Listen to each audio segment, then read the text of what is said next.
Day 90-day sprinters. What another amazing day to be confident and satisfy the promises that we've made to ourselves. Steve Trzek here, and I am excited to share with you this accountability scoreboard tracker. I've put together an example to demonstrate the power of accountability and how we can actually leverage each other to assure that we're staying in a competitive environment and we're reinforcing the productivity from everybody combined because we're doing this for ourselves, but I assure you, we're not doing this by ourselves. So, how does the tracker work? Again, I put together this demonstration and I have who's ever registered for this amazing program on the left hand side. So, Sharon, for example, has very specific goals. These are her goals, these are not my goals.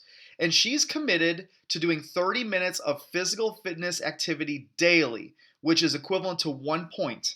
Then she wants to wake up at 6 a.m. for 5 days per week, which each one of those days that she wakes up at 6 a.m. is going to be valued at 1 point.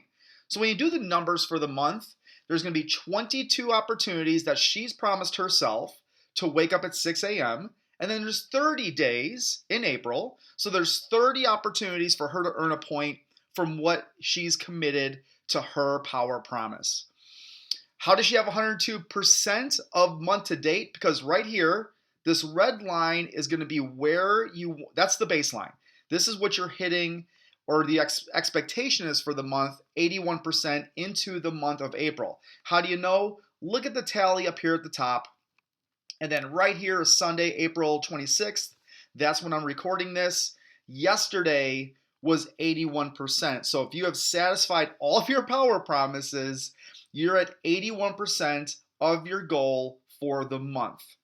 So Sharon, again, just as an example, has satisfied her 2 points on the first, the second, the third. She has 1 point on the fourth. Why? Because perhaps that was not one of her days to wake up at 6 a.m.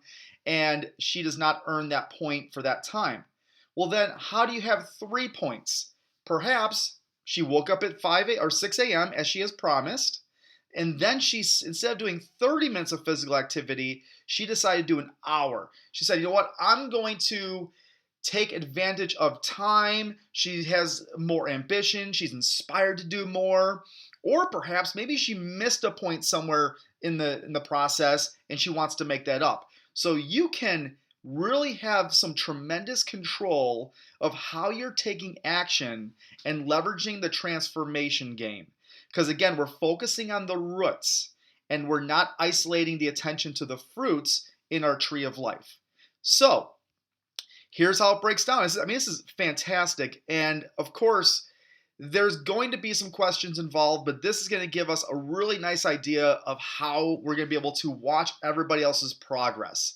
So Josh Gettig is at 88%. Again, completely hypothetical because he's satisfied most of his days. You can look at the point systems. Again, he has a 3 because his promise was to track and weigh his food and then do 30 minutes of cardio activity. Perhaps he did an hour of cardio, earned a point. If he ever has 1 point, that means that somewhere, one of these two, he did not satisfy for the day. And then how does someone like Michael Copeland, for example, he comes in mid-month.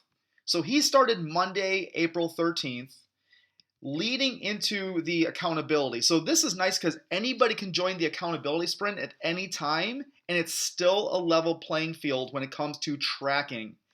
We've front-loaded his points on the first to give him a fair advantage of 39%. Now, off to the races, Michael goes. He has 2 points, 2 points, 2 points because every day since joining the challenge, he satisfied his gallon of water per day and he committed to doing 10 burpees per day. And for those that have ever done burpees, we know that those aren't easy and especially contingent on what our fitness level is. So Michael would choose that as his personal goal and he can always make improvements to that as he progresses. I put myself in the mix because I want to hold myself accountable. I'm at 83%. I decided I wanted to track my steps per day, and I want to get more into the mental fitness of it and read 10 pages per day consistently. And I'm above that 81% month to date. And then again, as an example, Gail's a superstar, Andy's a superstar, but I wanted to put an example of what would happen below the line.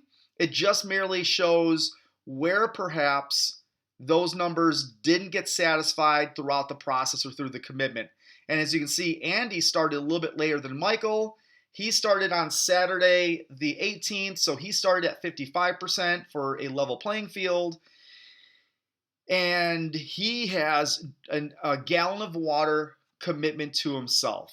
So as you can see, this is a very competitive natured event. This is a tracker where we can see how everybody else is kind of following suit. They're leveling up their own game, but we all have different goals.